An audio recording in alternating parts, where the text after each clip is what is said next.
Blessed One, the Lord, who fully attained perfect enlightenment.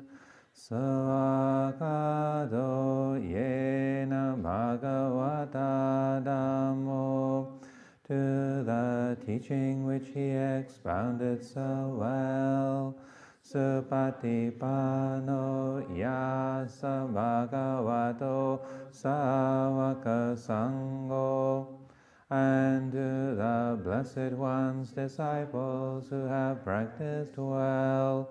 Tamayang bhagavantang sadamang sasangang, to these the Buddha, the Dhamma, and the Sangha, imehi sakare yata rahang aropitehi apipujayama. We render with offerings our rightful homage. Sadhu no pande bhagava suchira parini bhutopi. It is well for us that the Blessed One, having attained liberation, Pachima Janadhanukamba Manasa, still had compassion for later generations. Ime sakare dukhatapana karabhute patikanatu. May these simple offerings be accepted. Amhakang digaratang hitai sukhaya, for our long-lasting benefit and for the happiness it gives us. Arahang Samma Sambuddho Bhagava, the Lord, the perfectly enlightened and blessed One, Buddhang Bhagavan Tang Avivademi. I render homage to the Buddha, the Blessed One.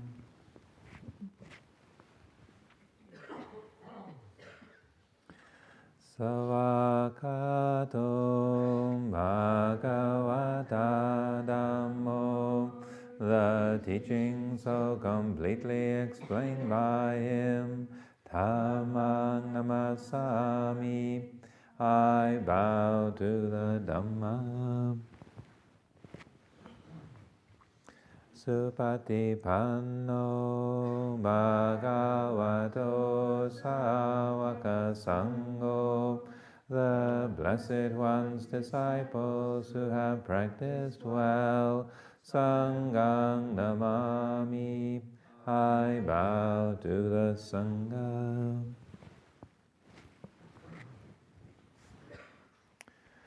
Annamayang buddhassa bhagavato Bhuvava Kanamakarangaroma say. Now let us pay preliminary homage to the Buddha.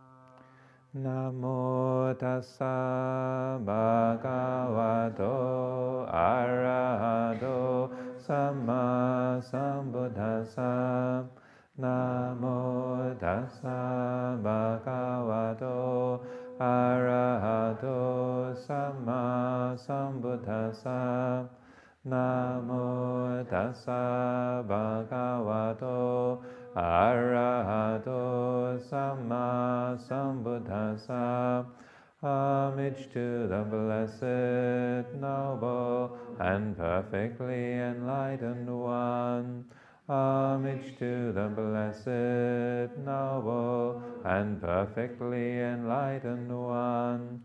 Homage to the blessed, noble, and perfectly enlightened One.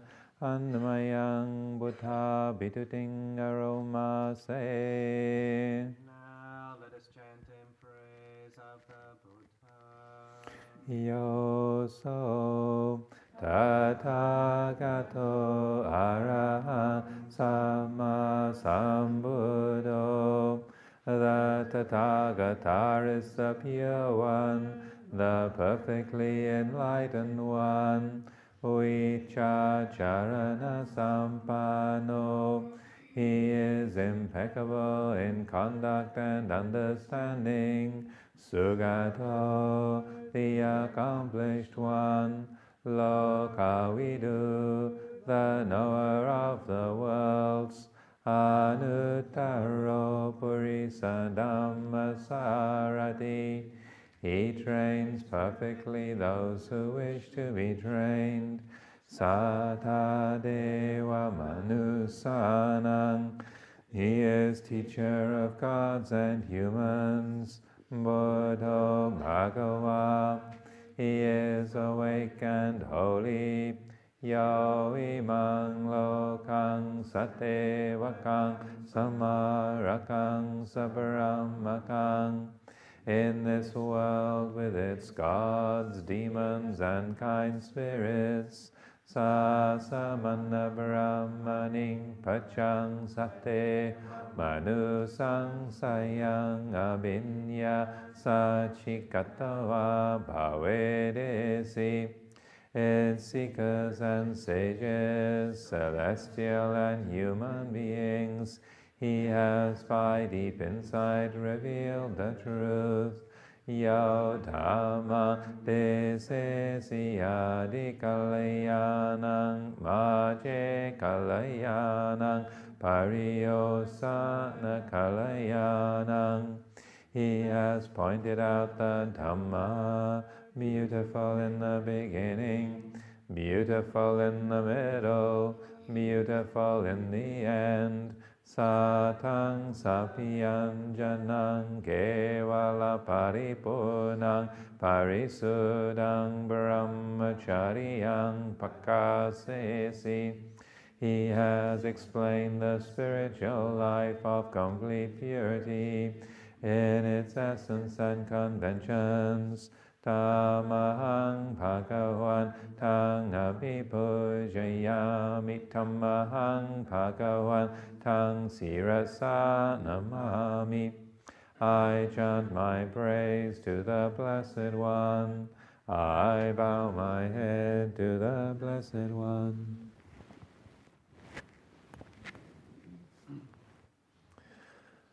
Namayang Dhamma Biduting Aroma Se. Now let us chant in praise of the Dhamma. Yo so akato bhagavata dhammo. The Dhamma is well expounded by the Blessed One. Sanditiko, apparent here and now. Akaliko, timeless. Ehipasiko, encouraging investigation. Opanaiko, leading inwards. Bhajatang veditabo vinyuhi, to be experienced individually by the wise. Dhammahang dhammang abhipujayami. Dhammahang dhammang sirasa namami. I chant my praise to this teaching. I bow my head to this truth.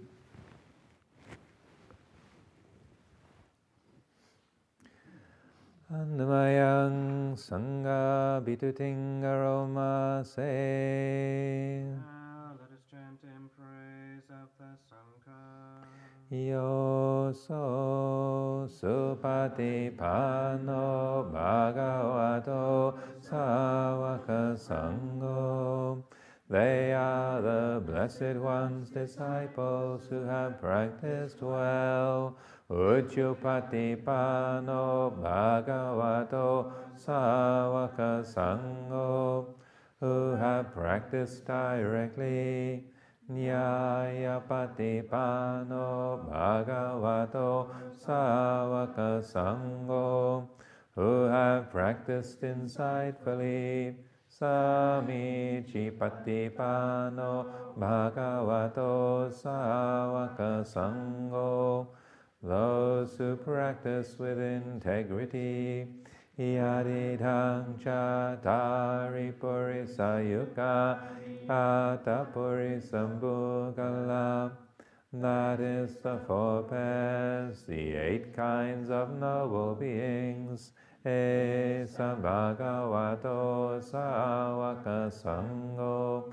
These are the Blessed One's disciples. Ahunayo, such ones are worthy of gifts.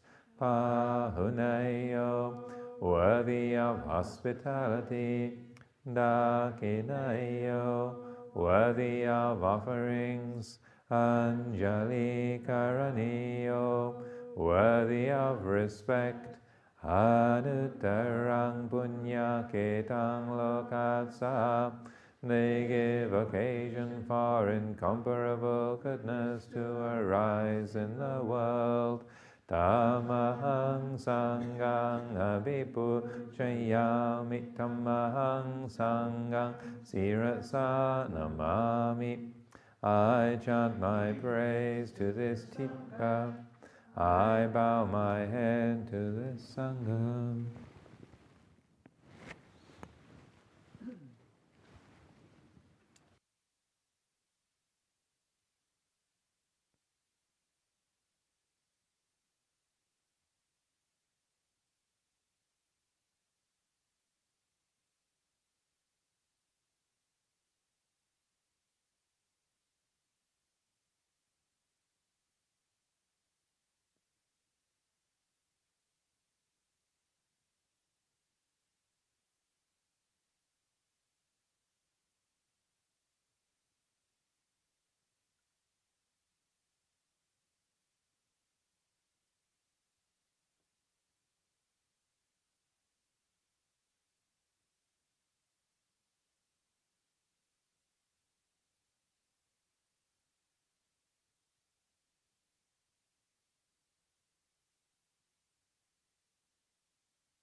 So reflecting the way it is, this here and now, consciousness is like this. The body, the breath, state of mind.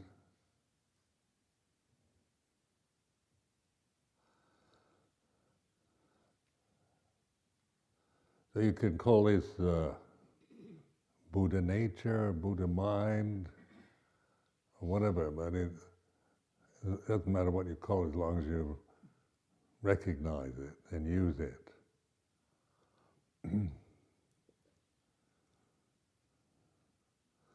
So this reflective ability to observe the Bhutto, the knowing the body's like this. I'm not describing now, I'm just noticing right now this physical body sitting here is like this.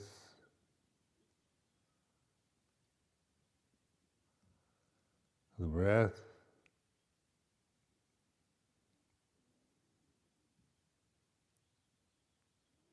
The way it is, and then the state of mind, the mood.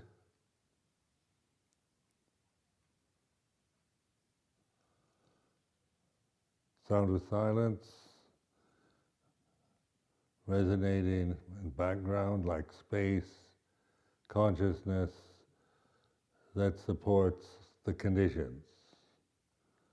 So the conditions come and go as is their nature. And the Bhutto knows, is aware, discerning, and not taking sides, not judging, not identifying, but discerning and knowing. So this is intelligence, this is wisdom, this is Dhamma, this is the way it is.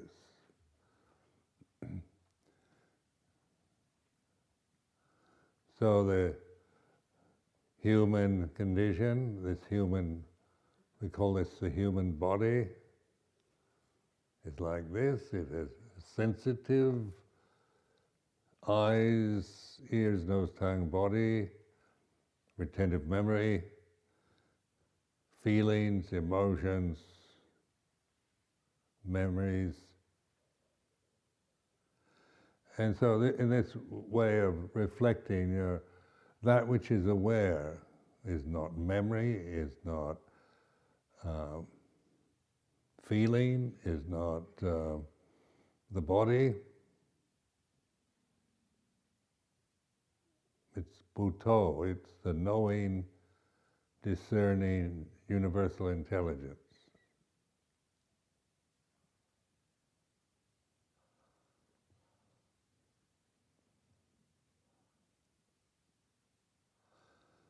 And then when we begin to appreciate this and trust it, then we have a perspective on the conditions that we tend to be deluded by. So this sense of delusion, the conditions are what they are, but our attachment and ignorance, not knowing this reality, not knowing reality, we attach, identify. So the Sakya Ditti, Siddhabhata Paramasa, Vicikicca, the three fetters, is the conditioning process after you're born. You're not born with a personality or cultural biases or thinking, language. So to emphasize, this is the conditioning process done through the society, the culture, the religion, and on like this. This is, we identify, we take sides, we become these conditions. And so we find ourselves always a state of division, separateness, alienation, and there's always an enemy. The sense of myself as the more I kind of indulge in that sense of me and mine, the more lonely, isolated I feel. Separate, threatened by a strange world around me that I don't understand. So then we suffer, dukkha. Then the suffering, the Buddha says, is the first noble truth, so we become aware of suffering, awaken to it, and then the Four Noble Truths. Suffering, causes of suffering, end of suffering, cessation of suffering, and the path of no suffering. And all this really resolves itself with mindfulness. Whether it's metta, whether it's nibbana, anatta, unconditioned, unborn, uncreated, unformed, shunyata, the deathless, amravati.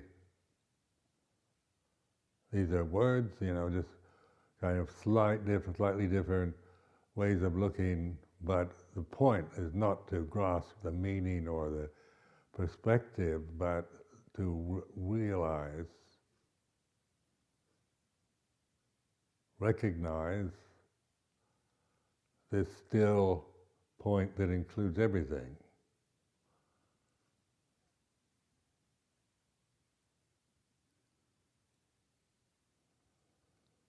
So you see, it's not a matter of making doctrinal positioning on anatta, or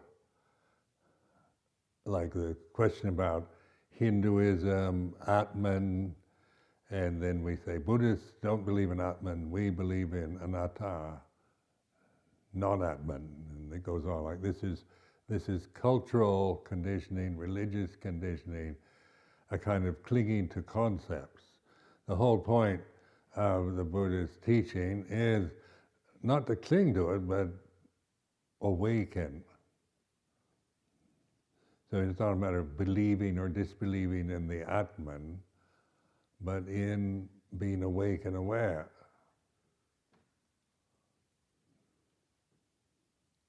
Or, being a Hindu or a Buddhist or whatever is not. This is still samsara, the sakyaditti, silabhata paramasa vicikicca.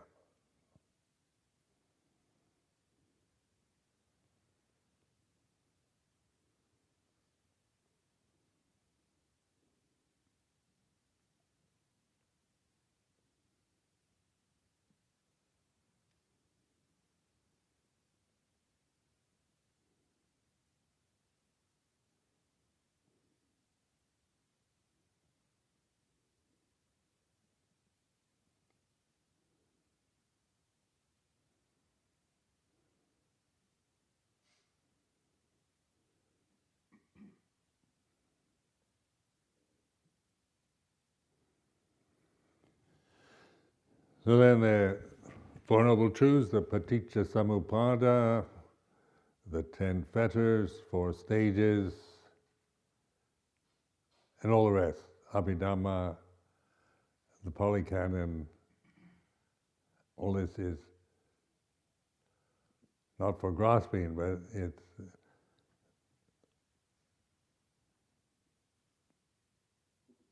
not for believing, but it's a way of investigating the reality of now.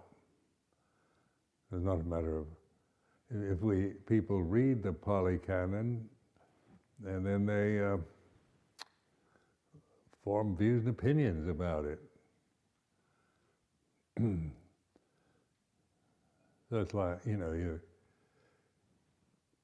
got this profound teaching, but then you grasp it.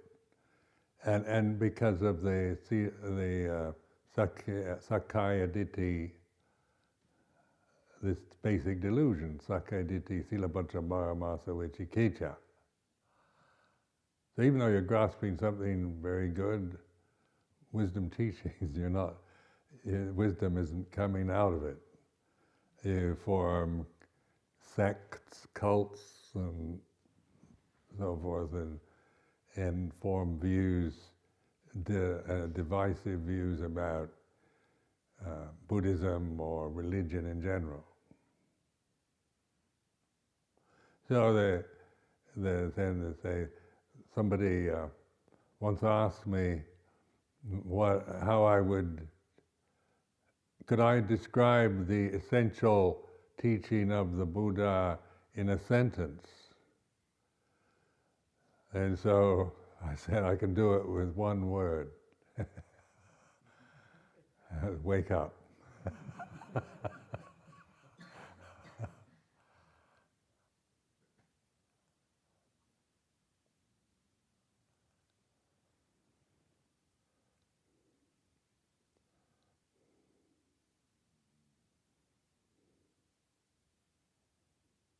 So awakening is not, waking up from sleeping in the morning because of the alarm clock. It's being, awakening to the present and not operating from the conditions, being a helpless kind of conditioned creature. We experience life through the conditions of silabhata paramasa, sakkaya ditthi, and vicikiccha. So these words I'm using over and over again, and people, who are not familiar with them, again I repeat, sakkaya ditthi is ego or personality view. It's a conditioned sense of me and mine, identity with the five aggregates or the five khandhas, rupa, vedana, sanya, sankhara, vijnana. Comes from avijja, not understanding the Four Noble Truths, their three aspects and 12 insights. So this Four Noble Truths is, is very neat. It's a neat package. Because, what you can say, Four Noble Truths, three aspects, 12 insights. That's what I call a neat package.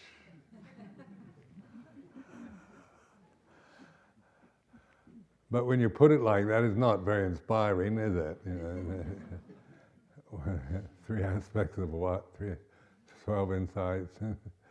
And so but this is for, it's a tool to use. It's not meant to inspire, and I believe in the Four Noble Truths.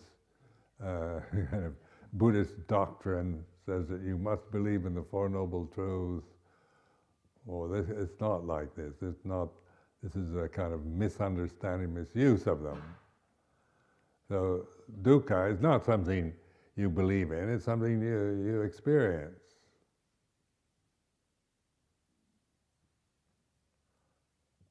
So then the three aspects of each noble truth is bhariyati, bhatiweti, bhariyati, bhatipati, bhatiweti. These are Pali terms. They describe the statement.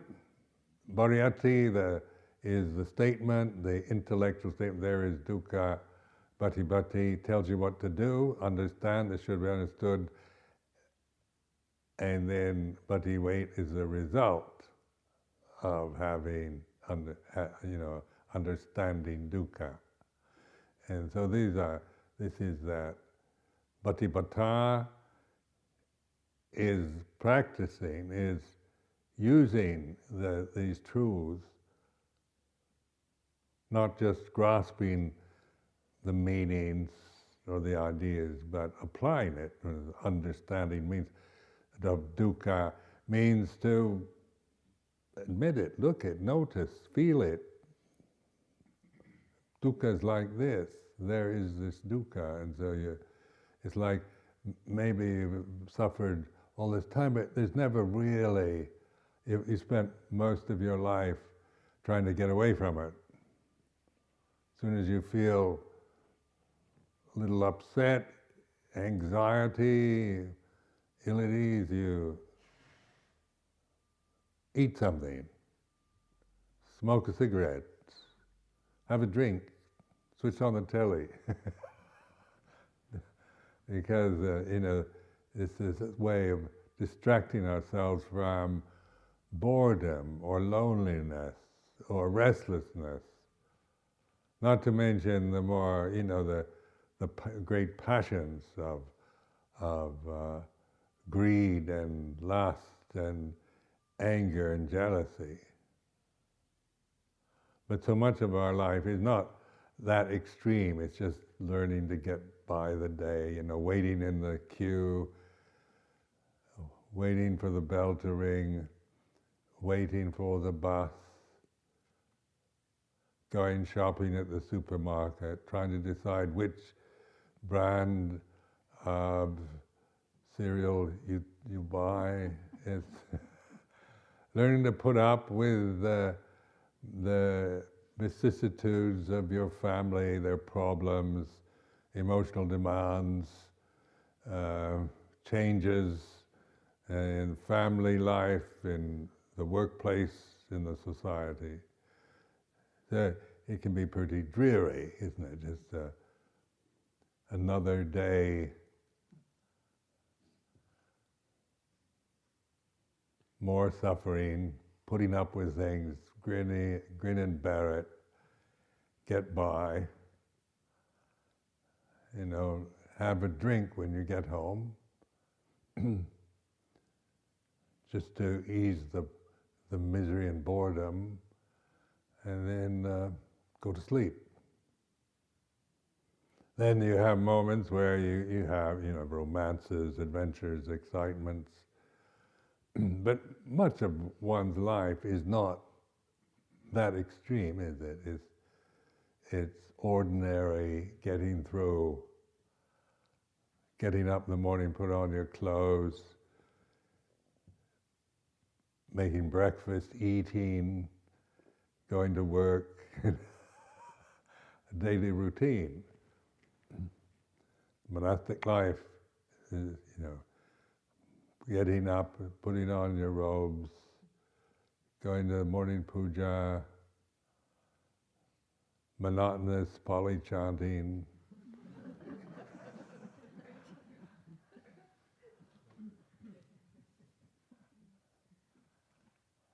and work, and then this and that, and then the crises and emotional upheavals of members of the community, and on like this, day in, day out. Now this is the way life is, isn't it? There's times there are great kind of peak moments of everything's fantastic and wonderful. But most of life is just like this: breathing, sitting, standing, walking, lying down, sound of silence.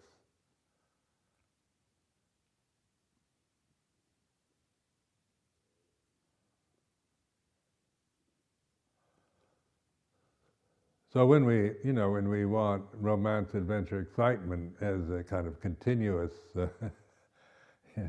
ongoing relationship to life, it's hard to sustain it, isn't it? It's not like that. Like a peak moment, you can't.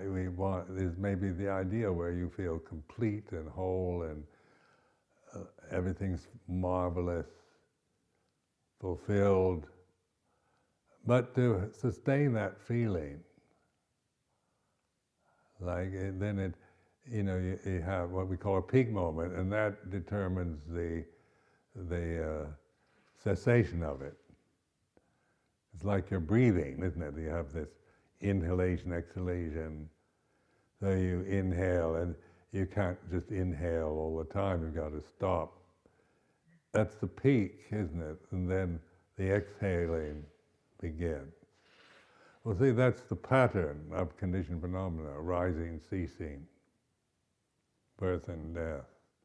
So this relationship to conditioned phenomena is no longer the sense of controlling it or trying to make everything one permanently long inhalation or one continuous romantic high, but to, investigate the way it is, awaken to conditioned phenomena like this.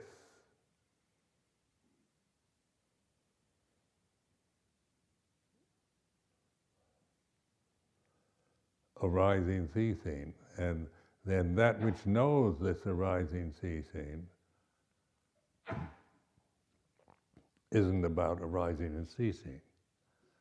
It's not about Sakya Ditti, Silabhata Paramasa Vicikicca.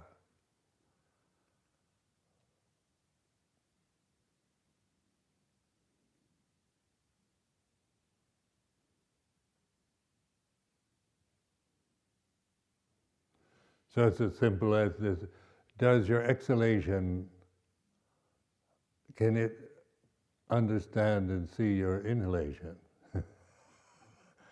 Or is that something, that's not inhaling, exhaling, that observes the inhalations like this, exhalations like this?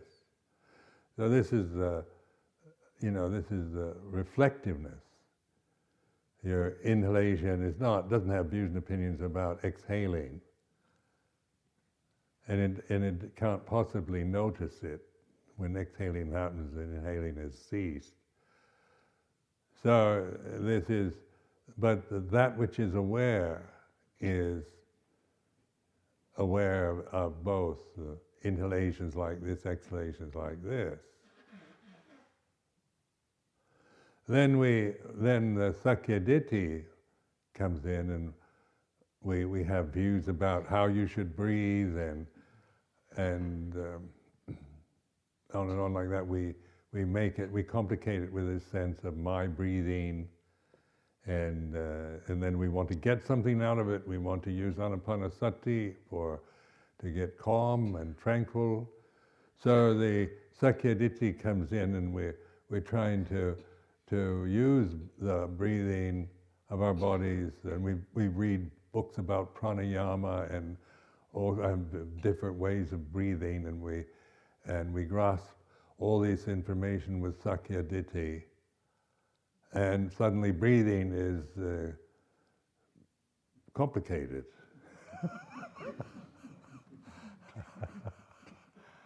And you've got to, you should develop certain kinds of breathing or not breathe in certain ways, but in mindfulness, it's just the breathing is like this, inhaling is like this, exhaling is like this. It's very simple. And it's not about my breath, it's kind of designating this is Ajahn Sumedho's inhalation. It's just an inhalation is like this. I don't have to put a label or my name tag on my breathing process.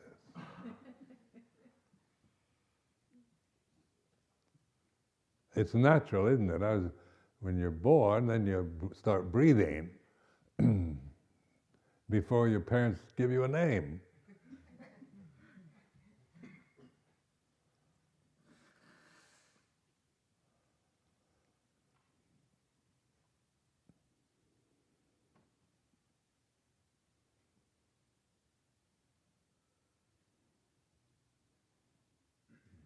There's nothing mysterious about this, or it's just it's very ordinary. But it's like our Sakya Ditti problems are endless, and they wind us up. They bind us to suffering. There's always something wrong, something threatening. There's always a sense of being dissatisfied, of discontentment. And no matter how good life can be, there's still this sense of, even if you've been very successful, there's always, along with that, is a sense of losing it, of me not being successful. And so this sense of contentment, you don't find contentment very often amongst human people, because we're programmed to be discontented, always wanting something we don't have, not wanting life to be the way it is. We can always imagine it could be better. There's always somebody to blame. Blame the weather, the people you live with, the society, parents, God, blame God.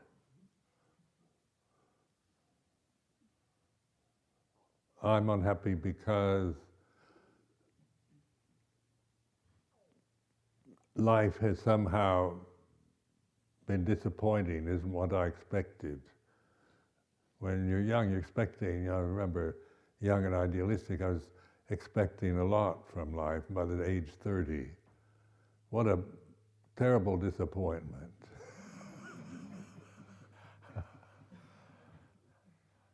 That I didn't get what I was expecting.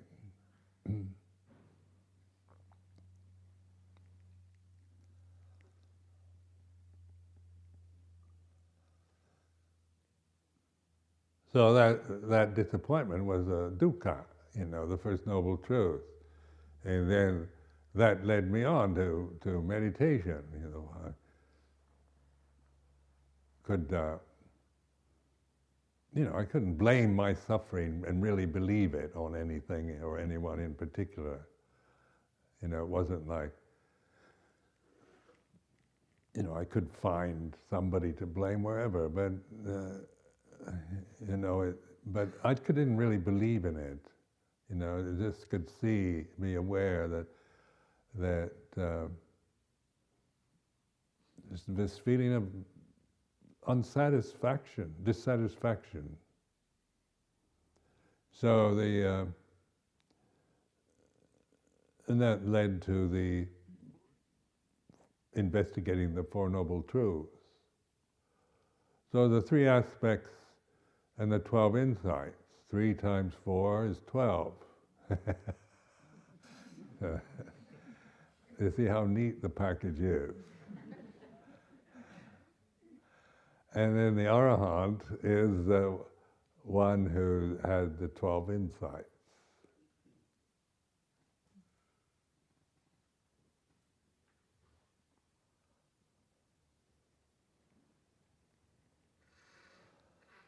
So that applies, the second noble truth, there is the cause of suffering. The cause is attachment to desire, ignorance, avijja, tanha, upadana. So this is like a paticca samuppada, dependent arising. Avijja, bhajya sankhara, sankhara bhajya vijnana. This is this paticca samuppada is about the second noble truth, investigating the second noble truth. So it's, if there's ignorance, avijja, conditions or influences, sankharas. And sankharas are conditions, putting the Pali word into an English one, or things that born and die, whether it's thoughts, emotions, physical body, sense experiences. So as long as there's avijja, then our relationship to the conditioned world is, it always takes us to suffering or dissatisfaction. Because we start with avijja, we end up with dukkha as our suffering.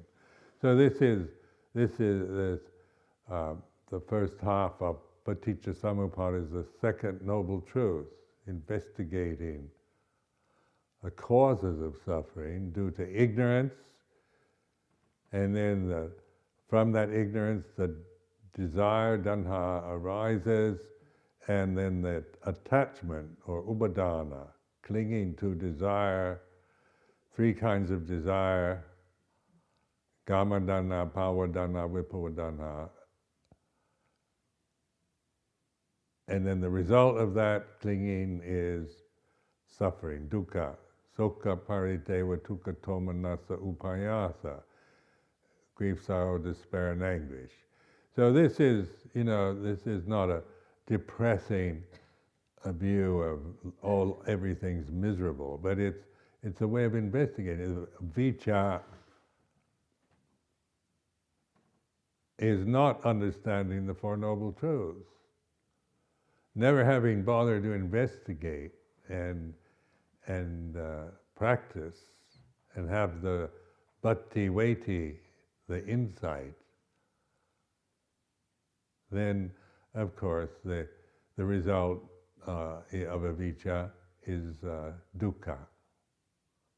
Now this is not a doctrine. This is for investigating. It's meant to be used as a tool for examining your own experience.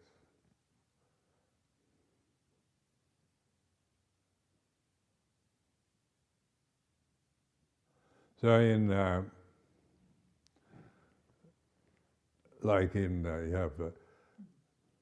avijja, sankhara, vijnana, namarupa. It gets into, that goes from vijnana, consciousness, to ignorance affects conscious experience. Consciousness is not ignorance, but when you start with avijja, this is your modus operandi. You start from sakkaya ditthi.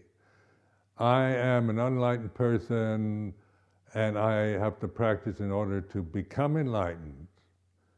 I'm not good enough, and I see all kinds of things I detest in myself, and I want to get rid of all those and become an arhat, which I think is, some ideal state that maybe I would like much better than the one I'm in right now. So if you start with this assumption, unquestioned assumption,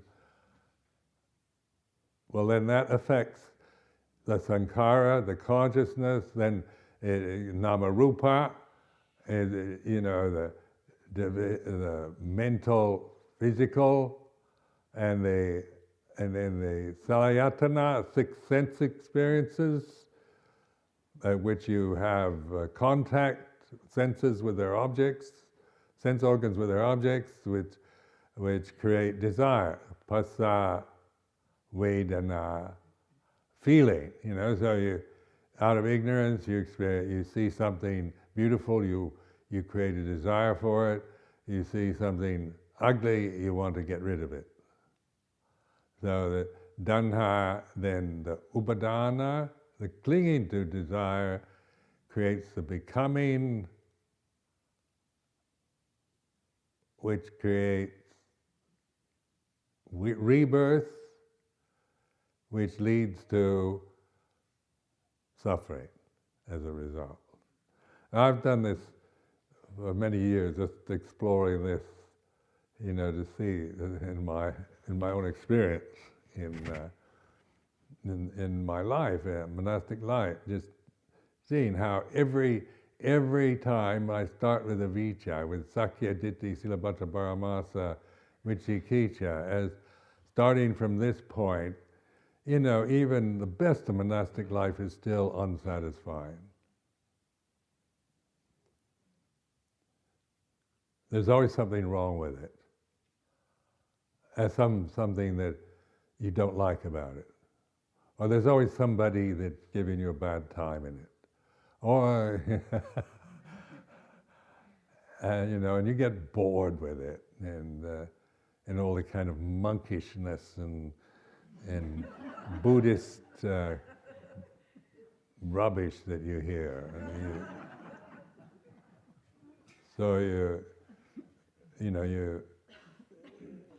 you like certain things and don't like certain things, and this is Sakya Ditti, Tilabhata Paramasa Vichikicha. So then instead of always, being caught in this, you awaken mindfulness. So mindfulness then, by exploring the causes, the dhanha, 3 kinds of dhanha and upadana, you begin to see, you're looking at it from this perspective of awareness, not from views and opinions and from Sakya Ditti. So that is, you begin to have understanding of the bhatti weight, or the insight into letting go of that desire, rather than just having a desire to get rid of desire. It's not desire to get rid of desire, still desire. So it's not about getting rid of or annihilating or not having any desires, but letting go of desire. And so the insight, when you have the first insight into letting go of desire, that's the bhatti weight, the desire has been let go of. You see, so it's this 3 aspects of the second noble truth. Bhariyati is the statement. There is the origin to suffering, which is ignorant attachment to the 3 kinds of desire, and then practice is letting go of desire. To let go of desire, you have to know what you're letting go of. So it's not suppressing desire, is it? It's understanding, knowing desire, the 3 kinds of desire, in their gross, coarse aspects, or refined or subtle ones. So then you have the insight into letting go, letting it be. In other words, so letting go isn't, suppressing or destroying anything. It's just leaving it. It is like this. So desire is like this. You release your grip on it, so you don't become the desire. Then the desire is impermanent. It ceases. So you see, you have this insight, bhatti veti, the insight. Desire has been let go of. So then the third noble truth, there is the cessation, so it's called nirodha, cessation of suffering. So notice that the nirodha then is the end of suffering. So you have the insight, from letting go of desire, then it leads to the third noble truth. There is the end. There is an end, the cessation of suffering, realized. So the insight practice, the bhatipata, is realizing.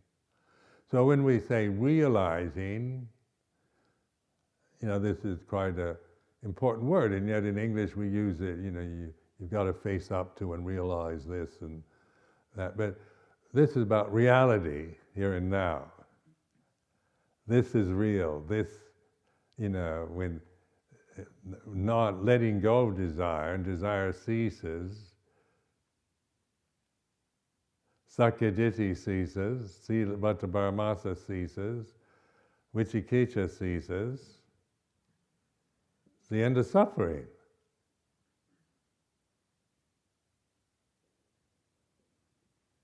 And you discern that, the end of suffering.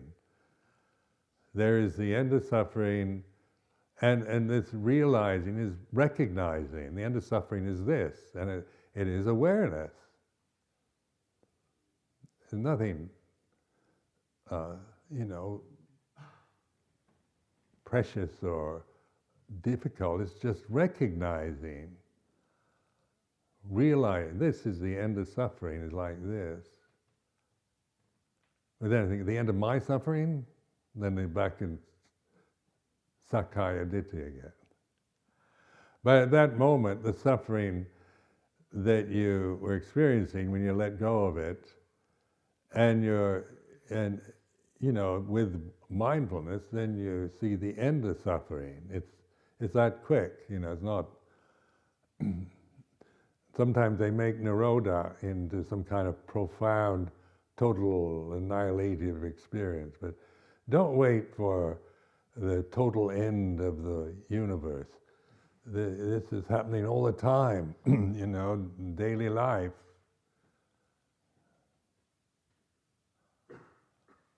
So this is this Nirodha, the Nirodha of the Third Noble Truth isn't about, some special kind of Nirodha experience. It's quite ordinary, but not noticed, not recognized, not realized. And so this is why you can integrate into daily life. It's not a matter of running away from society and control, living in a vacuum, a soundless vacuum where nothing irritates, but it's in the flow and in the inferno of life. A lotus that blooms in the midst of the inferno is indestructible. And so, a lotus is generally, like a delicate flower.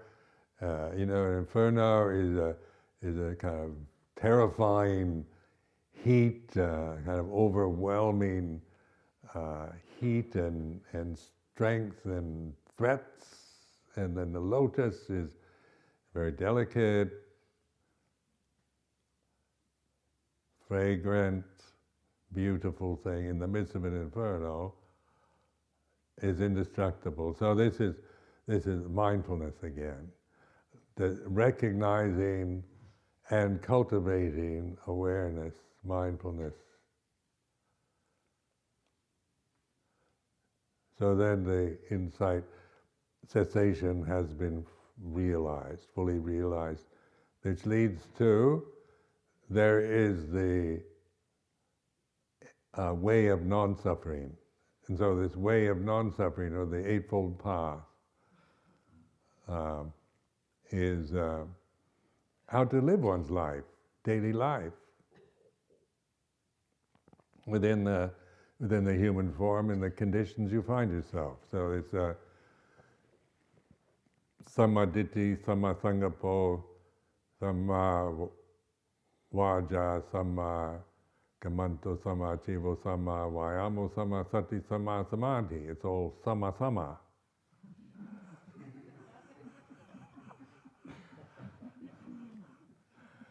Isn't that a Malay word?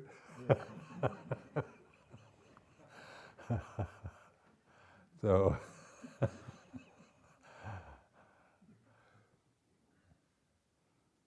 which is, the right understanding, but it isn't about right and wrong. It's a profound understanding. It's an understanding that comes through wisdom, not through intellectual views about what's right and wrong. This is a limitation. Language is always a limitation. Language is dualistic, and it's supposed to be. It can't be any other way. So that's why, when you're attaching to your intellectual views and opinions, you always end up with vicikiccha, because you're never quite sure on that level of intellectual grasping of concepts and ideas. But, so like the taste of honey, isn't it? If somebody says, honey is delicious, and you've never tasted it,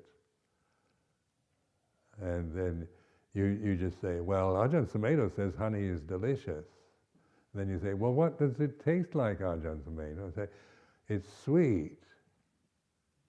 And say, Ajahn Sumedho says honey's sweet. Well, then does it taste like sugar? Well, it's sweet, but it's different taste. It tastes like, it doesn't taste like molasses. It doesn't taste like maple syrup. but it's sweet like that and delicious. And then maybe I'll give you the chemical formula for honey.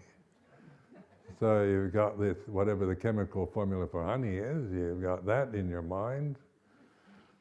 You still don't have a clue of what a taste is till you taste it. You know, just the simple act of tasting it, you know. It tastes like this.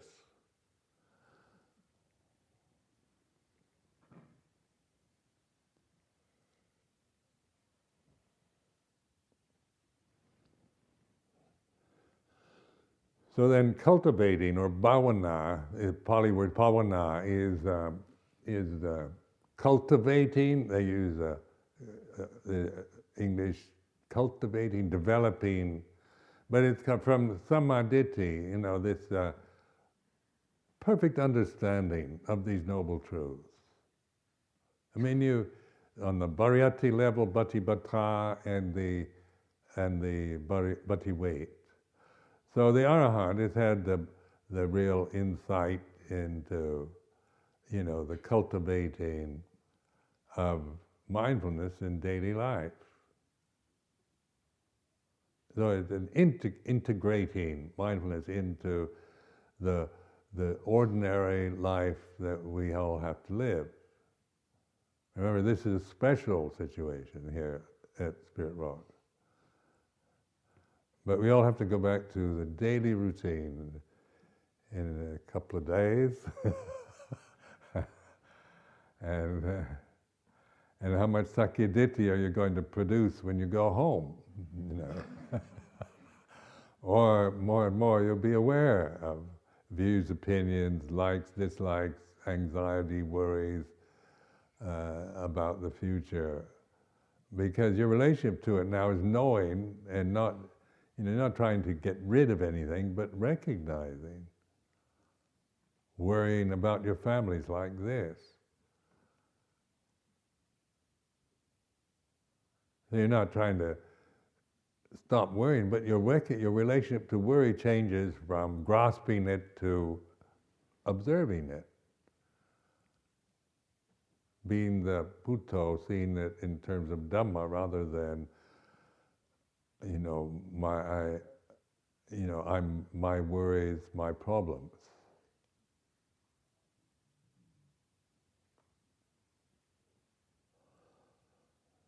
So then this is the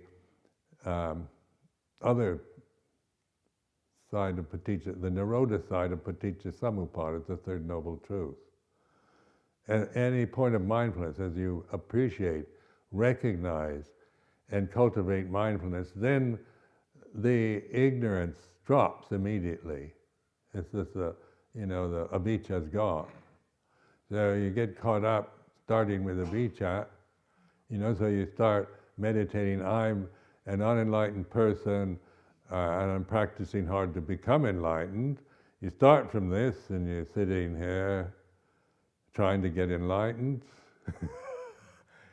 and then you see what you're doing. Suddenly, you switch on the light, you wake up to this sakyaditi, this assumption, I am an unenlightened person that's practicing to become. You see this, and that then the cessation's there. The suffering at that moment has ceased. So then you know, there is the end of suffering. There is a cessation of suffering. So then you realize it. This is real. This is not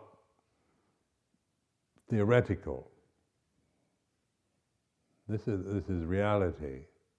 And then cultivating this through this is samadhi, right understanding, which then how we live our lives within this human form till it dies is cultivating right understanding, right intention, attitude, right speech, right action, right livelihood, right effort, right mindfulness, right concentration, the Eightfold Path. But that sounds a bit too complicated. It's just trusting awareness, living, taking refuge in Buddha Dhamma Sangha, being aware and investigating, noticing, keep awakening to to the moment here and now, till through cultivating the Eightfold Path, through bhavana, then things drop away. You're not making karma out of ignorance anymore, so your relationship to the conditioned realm is knowing it, and you find this stillness, this stability, the agupa jado vimutti, unshakable deliverance of the heart.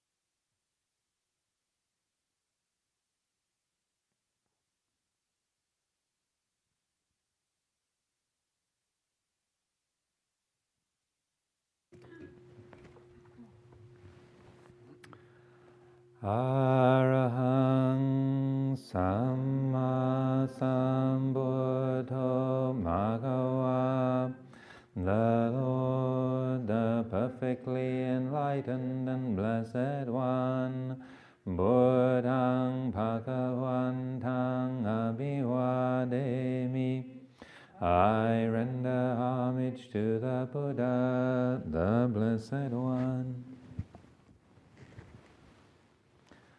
Savakato Bhagavata Dhammo, the teaching so completely explained by him, Dhammang Namasami, I bow to the Dhamma. Supatipanno Bhagavato Sāvaka Sangho, the Blessed One's disciples who have practiced well, Sanghang Namami, I bow to the Sangha.